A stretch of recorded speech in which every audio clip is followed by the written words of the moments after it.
Do you know the 14 traits of successful chiropractors? We've interviewed some of the top chiropractors in the industry and have identified the common traits that they all share. Jump on over to www.chirobusinessmojo.com to get your free report today. Welcome to the Chiro Business Mojo podcast, where we deconstruct the methods, marketing, and mindset of successful business people and chiropractors from around the world. And now your host, Dr. Richard Day. Yes, I am Dr. Richard Day, and this is the Chiro Business Mojo podcast. Thanks so much for joining us once again. Well, by now, you've probably heard of the unfortunate passing of the model Katie May and the possible link between her untimely death and chiropractic. Today, joining us on the show is Dr. Shoshany, who holds a doctorate degree from Life University and is currently the clinic director of chiropractic in New York. He's been a guest on the Dr. Oz show 9 times and most recently appeared to discuss the unfortunate death of Katie May and any role that chiropractic may have played in her demise. Welcome, Dr. Shoshany. Hi there. Briefly give us an overview of your journey as a chiropractor. I've been practicing for over 20 years in Manhattan specifically. It's been awesome. I'm still in practice, and I work 4 to 5 days a week. As far as my journey, I went to Life Chiropractic and graduated in 1996, and it's been busy ever since, so it's been fun. So what made you decide to get into chiropractic to begin with? I had really bad irritable bowel syndrome as a kid and went through the medical model of taking pills and doing barium enemas and doing the whole medical route. A buddy of mine recommended I visit his chiropractor, and he's an old Italian guy, and, checked my back out, did a couple of adjustments, and, I felt better. So I was pretty blown away by the results, and I decided to become a chiropractor as a result of that experience. Wow. That's a great story. And it's not an altogether uncommon story in chiropractic. I think a lot of us have something similar like that, and that's what really got us going on the path we're on today. The main reason we wanted to have you on the show, we definitely want to talk about the business things, but what's been in the news recently is the unfortunate, untimely death of Katie May, and that impact it's had on chiropractic as a whole and the questions that patients are coming in with. And you recently were on the Dr. Oz show discussing that situation and the role that chiropractic may have played. So can you tell us about that a little bit? Who were the guests, and how did you fit into that picture? Sure. I've been in a doctor. That was my 9th appearance in a Dr. Oz show. Prior to that, most of the appearances were, the first chiropractic adjustment on the show, talking about different, modalities, what the Graston technique is, how laser could help, different vitamins you could take for neuropathies, things like that. And how did it happen? I guess because I've been on other, television shows, from the Today Show to the Early Show, to local news. And I think it's just because I'm in Manhattan. That's where a lot of things are being filmed and things are being done. And, when they reach out to you once, it's a string of people and they say, hey, this guy wasn't half that bad. Let's bring him back. And it's about being available. So I guess I'm always make myself available. And the message is the message that kind of what they want to hear, but with a little bit of my spin on it. I'm not on my soap box screaming about subluxation and, being one of these overzealous chiropractors that's, talking how bad vaccination is. I know I have to understand my platform. So I guess that's how it started. And what was your question as far as going about the Katie May? How did that start? Yeah, who were the guests? So what was the experience like? How did you prepare? Well, the way I prepared is I reached out to Dr. Jason Deitch, who I'm not sure you're aware of, but he has a service called Amplified. Okay.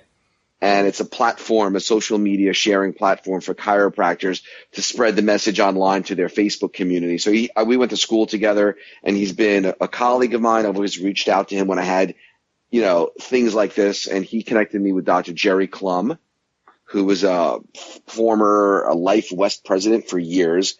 And I believe he's one of the experts when it comes to stroke education. He lectures at Sherman. He lectures all over the world on the topic. So I connected with these two, and we, got the questions in advance. And the guest was going to be let me get this correct. She's definitely an MD, and she worked at the stroke center at Weill Cornell Medical Center here in New York. So she was a neurovascular surgeon. So, going into it, I wasn't sure how the piece was going to go, but once I found out the title, can your chiropractor kill you? That was, shocking. But, what a lot of people don't understand is sensationalism or the sizzle is what gets people to watch the show. And at the end of the day, I mean, you saw the segment, correct? Yes, I did. It wasn't that bad. Actually, the takeaway was like, oh, that wasn't that bad of a segment. But it got a lot of eyeballs, and that's, what they wanted. They wanted viewers. I didn't write the title. I had no input to that. But, I helped them, guide them in the direction of, hey, it doesn't really happen. And, the vascular surgeon backed it up, saying, hey, she sees strokes every day for all kinds of reasons. And, it could have been the position that she was in. Yeah. So I think overall it was done well. Well, that's good, that you went on there and were treated fairly, especially with something so emotional, the death of someone, and got a fair shake from them. Do you feel like the audience, do you get a feel for where they were at with the whole thing? Did they seem concerned, or did they seem blaming, or anything like that? You mean the studio audience? Yeah, the studio. Do you get any sense of that when you're there? Honestly, no, I'm not even paying attention. I'm not. There's cameras. It's like a conversation with Dr. Oz. I'm zoning them out. I mean, there's not that many of them. There's like maybe 85 people, and they're there on the big day to see the Dr. Oz show. I don't even think they pay attention, to be quite honest with you. Well, the sensationalism sells, like you said, and from what I understand, I think it is sweeps week for the ratings. Well, right. It was sweeps week, and they wait for really good segments because that's how they get their viewership. And it was a segment that the doctors did the day before. I don't know if you're aware of that. That's have you've heard of that? The doctors? Yeah, I have that. The other show. Yeah, they did the other segment, Can Your Chiropractor Kill You? And they Skyped in a chiropractor, and he gave his point, and they had a couple doctors on it, but they basically said the same thing: chiropractic safe. And the chiropractor said, "Oh, there's risks with everything," that type of thing. I didn't feel like going that route. Because Well, for those that may have missed it, what did you present when you were there?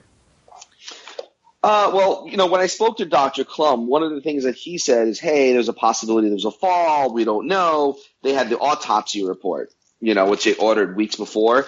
Stuart Hoffman from CBS Malpractice ordered the autopsy report. There was a lot of inconsistencies with it, basically saying that, hey, there were bruises on her body, all over the place that shouldn't be there from just a fall. So I think the conclusion we came to is that position that she was in for extended periods of time caused what's called a bow hunter stroke. Okay. And it's a pretty rare stroke, but it's like as if someone is positioning a shot, holding a bow and arrow for too long, that could cause a bilateral arterial dissection. So I felt, that was rare enough that I could mention that. I made it my own, and I said it was likely the result of that.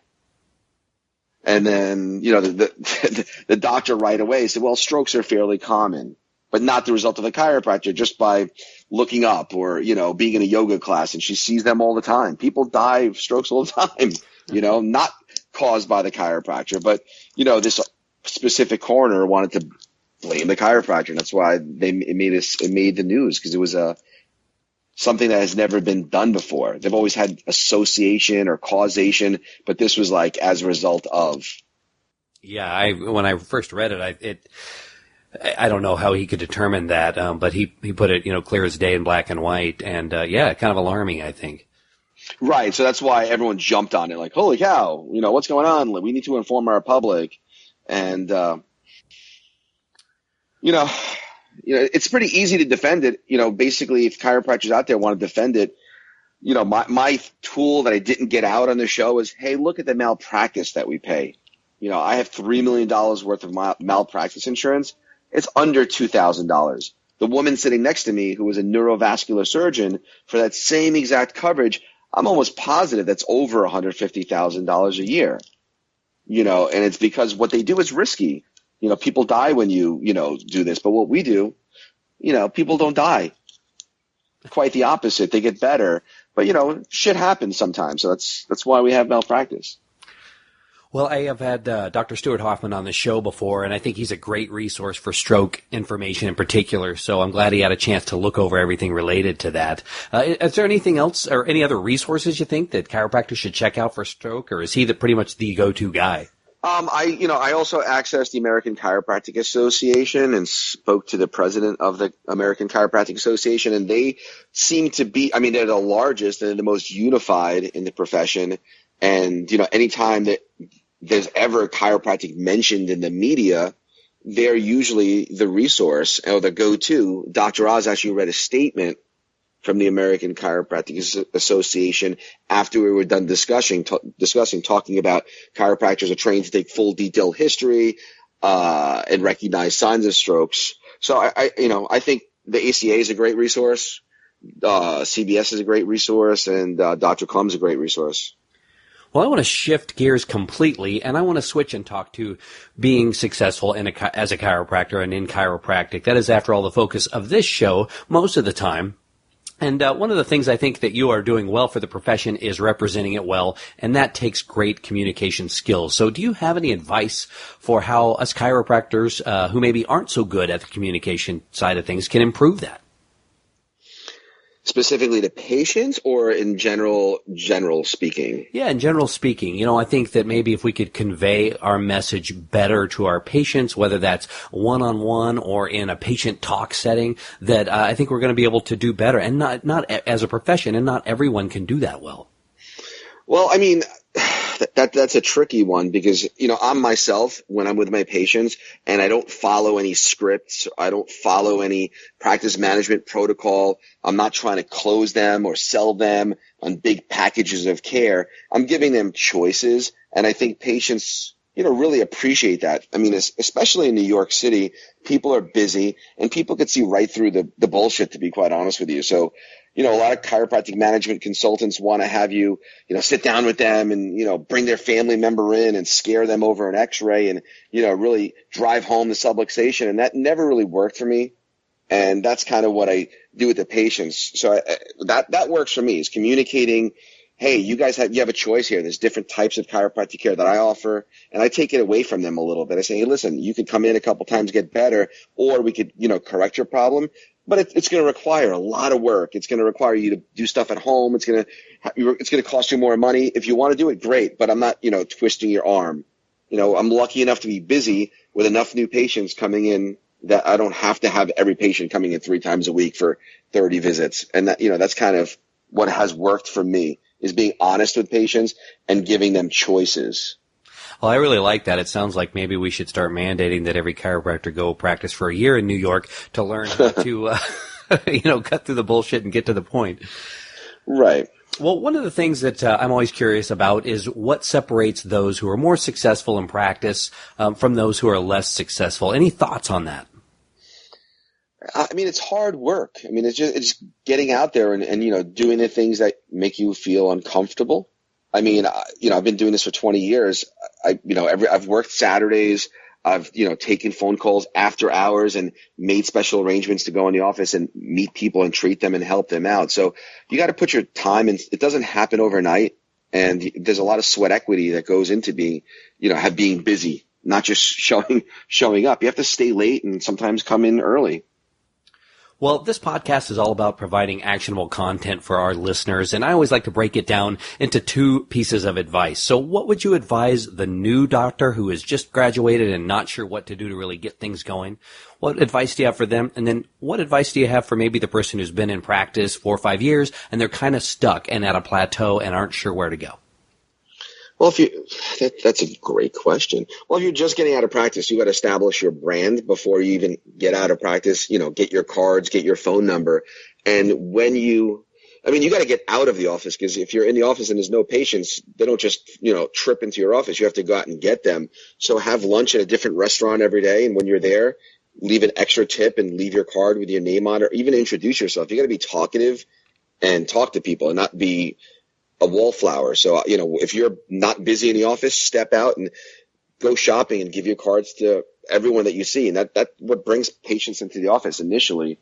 And as far as people that are in practice, I mean, I think it's the same. It's getting out of the office. I mean, people don't come into your office just because. You got to get out and bring them in yourself.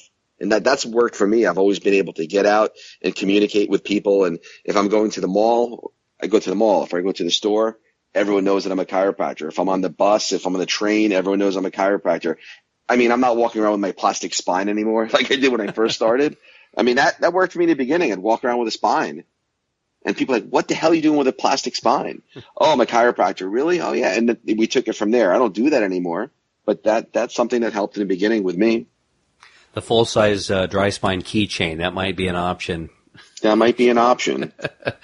Well, I want to take a step back from chiropractic, at least, and talk about the bigger picture of success, and specifically the flip side of success. You know, we learn a lot from our successes, but we can learn even more from things that did not go well and how we overcame those challenges. So do you have a story like that you'd like to share with us? That's a good question. Yes.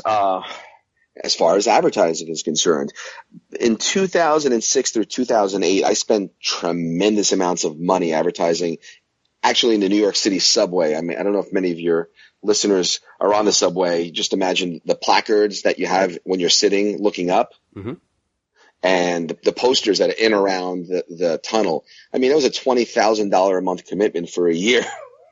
So I spent a little too much money and didn't get the result that I was looking for. So I guess understanding your demographic and understanding your area. So sometimes you could spend too much money and sometimes you could spend not enough. I mean, and marketing is consistency. So if you're going to do something like the train ad, eventually it trickled patients in the door, but they weren't the patients I was looking for. Most people that were getting doctors off the train didn't have insurance, or they were in a car accident, and that's not the demographic I was looking for. So when you started, advertising again, if you did, what did you do differently? Well, I was more target to my niche, and, online was just starting. I mean, online is where a majority of our patients come from now, but I made sure that I had a presence on, the Google Maps or on whatever online platform is important at the time, whether it was Yelp and that thing. So I put my money towards that, and that's how patients are finding doctors right now, to be quite honest with you. So if you're not online, you don't exist, and that's the takeaways. You have to get online, and you have to spend some money in building out a website, building out a presence, and also getting on, which they're all free, by the way, getting on Google Maps or, putting your business on Yelp or whatever you need to do. That's how people are searching for chiropractors these days. And another takeaway that you might not even know about is, have you heard of ZocDoc? I have heard of it. Is it a directory of docs? It's basically, it's a directory of docs, but not just chiropractors. It's everything from dentists to primary care physicians to rheumatologists to hospitals, and they're tremendous. They're nationwide. I don't think they're they're only in the U.S., but the millennial people that are looking for doctors are going straight to ZocDoc, and it's about to become a public company. So once it becomes public, I mean, the money they spend is tremendous. So, we pull in anywhere from 5 to 12 patients a week from it. Wow. Maybe more. Sometimes it's 3 a day. So it's been awesome for us, and we really don't have to lift a finger. The patients go online and they schedule for an appointment with a chiropractor in their area, and they just show up with their paperwork filled out. So, I mean, that's almost, it's done for you. So if you're it's $3,000 a year, which, for me is nothing. But if you're just getting out of practice, it might be a little bit tough. But that's what brings patients in the door. Wow, that's great. I interview a lot of folks, and it's the first time that anyone's ever mentioned that. So we will definitely link to that in our show notes when this episode goes live. I mean, yeah, if you're in practice and you're not on ZocDoc, you just go and look and see. You'll find someone else down the street that is, and they're getting appointments booked. I mean, I look at my stats every month. I mean, we're getting 64 new patients a month from being on ZocDoc for $3,000 a year, and that's every month. So I don't get anything out of it to tell you to go to ZocDoc. I'm not getting kickbacks. I don't work for them. It's a pretty awesome service. Well, who are your personal heroes? That's a good question. I think Anthony Robbins helped me out a lot in the beginning for, getting out of school and getting to practice and getting motivated enough to, walk the walk and talk the talk. So that would be one of them. Did you go to any of his seminars or just read his books, or how'd you? I just read his books and listened to his cassettes when cassettes were still around. Yeah, he has got a lot of great information out there, and we have reviewed his Netflix documentary, and a lot of folks have mentioned him as one of the people they look up to. So definitely someone to pay attention to if you aren't already. Yeah, he's the guru. Well, he's not your guru. According to Netflix, he's not your guru. Right, he doesn't want to be your guru anymore. Well, he makes a pretty good living being a guru, but oh yeah. Well, a lot of the folks that come on the show that I talk to have a daily routine and affirmation rituals that they do every day that really help them be successful. Is that anything that you do? Nope, it's not. I mean, I don't do affirmations. I just get up early and, get my day started. Well, that sounds simple. I like it. And, when all else fails, just get up and go. Exactly. Just get up and do it. Well, we are coming towards the end of this interview, but before we let you go, we do have a couple of final thoughts. Do you have a favorite book you'd like to recommend? It can be business, chiropractic, or anything. I like The Art of War. I'm sure I'm not the first person that's mentioned that. Yep. A couple of people have mentioned that one. There's another one that they talk about called The War of Art. Which is a different spin. That one I have not read. Yeah, that one I have not read. I need to pick that up. Well, we'll link to that in the show notes as well. Now, have you ever received, I'm sure you have, business advice? And if so, what's the best business advice you've ever received? That's a good question. Business advice. Yeah, from my accountant when I first started. He said, put everything through the business. That's one of the advantages of having a business, and everything's a business expense. So that's one of the advantages of being self-employed is everything goes through the business and it's a business expense. Yeah, that's funny you say that. I was talking to a student who was getting ready to move, I think, to North Dakota, and he was real bummed. He says, they have one of the highest income tax rates that there are out there, and I'm going to be self-employed. And I said, I don't think you understand how this works because you're going to control how much you make according, and the government's going to look at that and say, oh, okay, if that's what it is, and these are your expenses, then that's what you make. But yeah, it's an important thing to realize. Not everyone can do that. Not everyone can do that. And having your own business, you're like, hey, I'm going to go out to eat every night. That's your advertising is you're talking to the waitress, or I'm going to buy a uniform. That's the clothes you wear every day. I'm going to drive a car. I mean, I'm not an accountant, so, don't take my advice, but, speak to your accountant, because if you set up a PLLC or whatever it is, you can run everything through the business and, decrease your overhead, decrease your tax expenditure and pay less in taxes. Well, normally this is the part where I ask, about you and what's the best way to contact you for people to find out more about what you do. Do you want people to contact you? If not, you don't have to say anything. Well, I have an Instagram account. Okay. It's really easy to find me, Dr. Shoshany on Instagram. I also have a Gmail. Are people using Plus these days or not really? I don't know. I can't get a good feel on it. Some are, some aren't, but I don't think anyone really understands it. Same. I think Instagram and Facebook are both awesome ways to get a hold of somebody. I mean, that's how I reach out to Jason Deitch when I needed him. That's how, Dr. Steven Shoshany on Facebook and Dr. Steven Shoshany on Instagram. It's great when people start following one another, there's a synergy. Sometimes you find referrals. Hey, there's a chiropractor in Florida. Go here. Patients move all the time, and it's good to have a network of chiropractors that you could trust and do similar techniques, and you've actually, know of them. Well, we will link to all of your Facebook connections and you said Instagram, and provide your email contact as well in our show notes page. Dr. Steven Shoshany, thank you so much for being on the show and for representing our profession so well on Dr. Oz on multiple occasions, and I wish you nothing but the best down the line.